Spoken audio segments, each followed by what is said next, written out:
8h46, on va continuer notre couverture des Olympiques, très à distance, mais vous allez voir avec un témoin là, qui les connaît de très près, j'ai l'impression.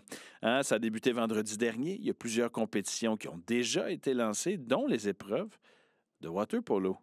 Et l'équipe féminine du Canada fait d'ailleurs aujourd'hui son entrée dans la compétition, une rencontre qui va les opposer à la Hongrie. Hein? Ça va être à partir de 14 heures. Là. On va en parler aujourd'hui avec Cyril Dorgigné, qui est directeur exécutif de Water Polo Saskatchewan. Bonjour, Cyril. Bonjour.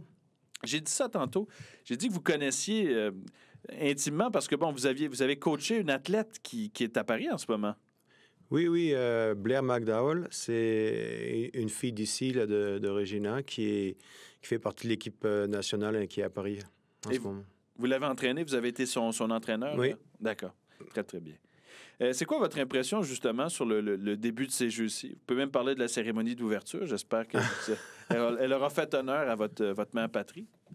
Moi, j'ai beaucoup apprécié la cérémonie d'ouverture. Enfin, c'est surtout de la télé. C'était magnifique avec cette balade dans Paris, avec ces différents tableaux. C'était vraiment extraordinaire. J'ai vraiment eu un grand plaisir à assister à ça. Sinon, les Jeux, ça commençait un peu plus tôt avant la cérémonie, parce qu'il y avait le rugby, quelques sports qui ont commencé plus tôt. Donc, ça fait des belles journées à regarder le maximum qu'on puisse. Mais là, le Canada féminin entre en jeu aujourd'hui. Et est-ce que vous pouvez nous rappeler aussi, parce que avec vous, on va profiter de votre connaissance du water polo, comment ça se déroule une rencontre au water polo? Un water polo, donc c'est un sport d'équipe, un peu comme le soccer ou le handball, avec 2 équipes de 7, un gardien et 6 joueurs de champ, et ils essaient de marquer des buts dans le but de l'équipe adverse en lançant le ballon et dépasser la ligne. C'est un sport assez physique. Il y a 4 périodes de 8 minutes, mais c'est le temps effectif, c'est-à-dire que le temps s'arrête à chaque fois qu'il y a des fautes, mais les joueurs continuent à jouer. Ça dure en gros 1 heure. On va parler aussi de Blair McDowell parce que c'est l'une des membres de l'équipe canadienne. Elle est passée par Water Polo Saskatchewan. Quand même, ça doit être une fierté, non? Ça doit faire un petit velours, comme on dit, de savoir qu'il y a une fille d'ici qui s'est démarquée. Comment est-ce qu'on se situe à l'échelle du pays, la Saskatchewan, en termes de producteurs là, de joueurs de water polo? Eh bien, oui, bien sûr, c'est une grosse fierté. Ça fait quelques temps déjà qu'on pousse et qu'on est très présent dans les équipes de jeunes, chez les 16 et moins, 18, 20 ans et moins et tout ça. Et on attendait d'avoir cette place et cette joueuse, au moins une qui joue en équipe senior. Et Blair, c'est celle qui est la première qui a réussi. On espère en avoir beaucoup dans les années à venir. On se situe très bien. On est parmi les meilleurs clubs et programme formateur du pays. On place des jeunes dans toutes les équipes nationales. Cette année encore, on avait 3 garçons et 7 filles sur 4 équipes nationales. 6 équipes nationales. Mais donc, vous me dites, et là, c'est particulièrement intéressant dans le cas de Blair McDowell, ne serait-ce que la présence de cette jeune femme-là, c'est un événement en soi pour la Saskatchewan. Vous me dites qu'avant, on n'avait pas encore donné à une équipe comme ça, internationale ou d'équipe canadienne olympique, une joueuse. Chez les filles, c'est une première. Hein. C'est une première fois qu'on place une joueuse pour aller aux Olympiques. Chez les garçons, c'est arrivé en 2008 avec 2 garçons. Mais chez les filles, c'est la première fois.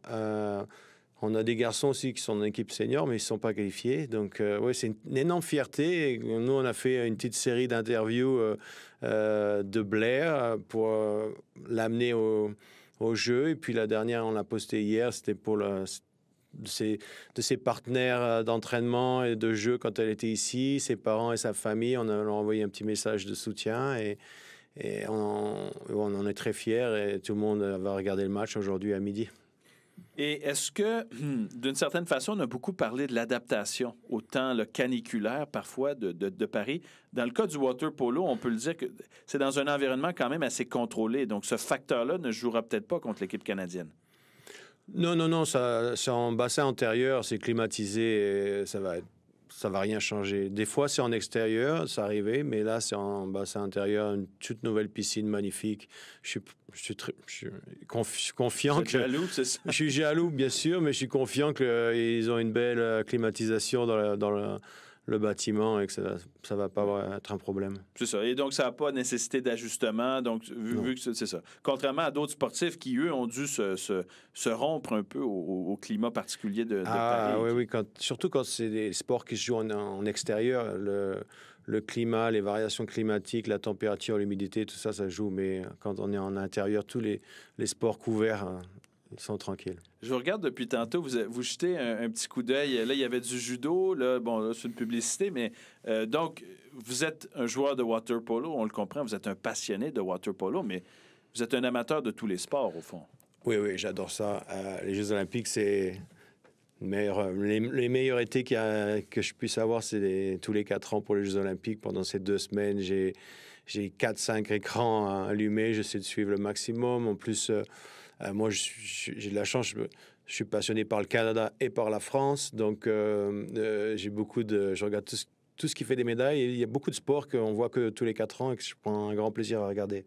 Bien, c'est ça, on en parlait. Puis le judo, c'en est un bon exemple aussi. C'est pas un sport qui a beaucoup de visibilité, malheureusement, au-delà on en parlait parce que c'était justement Canada-France aussi au judo. C'est pas un sport qui a beaucoup de visibilité, finalement, au-delà des Olympiques. Non, seulement tous les 4 ans. Et tous les 4 ans, c'est vraiment un plaisir à regarder ces sports. L'escrime, c'est vraiment un plaisir. Le rugby à 7, c'est magnifique. Moi, je regarde le volley tous les 4 ans. Je pense qu'aussi, quand on a des équipes, le Canada qui performe ou une autre équipe qu'on suit, on arrive à se passionner pour beaucoup de sports différents, même si on ne les connaît pas très bien. Ouais. D'ailleurs, ce matin, en plongeon synchronisé, au 10 mètres, il y a un Saskatchewanais aussi qui est allé, je dirais pas fracasser un record, mais écrire une page d'histoire aussi avec son acolyte montréalais parce qu'ils ont remporté une première médaille en plongeon au Canada depuis 2008. Comment vous réagissez à ça? Est-ce que là aussi, ça, patriotiquement peut-être pour votre patrie d'adoption, le Canada, ça? Oui, pas seulement pour le Canada, mais pour la Saskatchewan, c'est extraordinaire. Hein. En plus, les sports aquatiques, on se voit tout le temps, on se fréquente, on partage le même outil, c'est-à-dire la piscine, on travaille ensemble, donc c'est vraiment un plaisir de savoir que on a un médaillé ici. Est-ce que vous le connaissez? Vous l'avez peut-être croisé, Ryland Weens? Non, je le connais pas. Il est à Saskatoon, je crois. Moi, je suis plus basé à Regina. On a dû se croiser 2-3 fois quand on fait des tournois et tout ça, mais ça, on se sent proche d'eux. Pareil avec la natation artistique ou la natation, évidemment. Tout ce qu'ils font quand ils font des performances, c'est vraiment un plaisir. Eh bien, maintenant que je sais votre attachement aussi pour les étés olympiques, je vais vous libérer parce que je pense que vous n'avez qu'une envie, c'est de retourner écouter les compétitions qui se disputent. Alors, Cyril Dorgigné, merci beaucoup d'avoir été avec nous ce matin. Vous êtes directeur exécutif de Water Polo Saskatchewan et surtout, bonnes Olympiques. Merci bien et puis je vous invite à regarder le Canada qui joue la Hongrie à midi aujourd'hui. Tout à fait.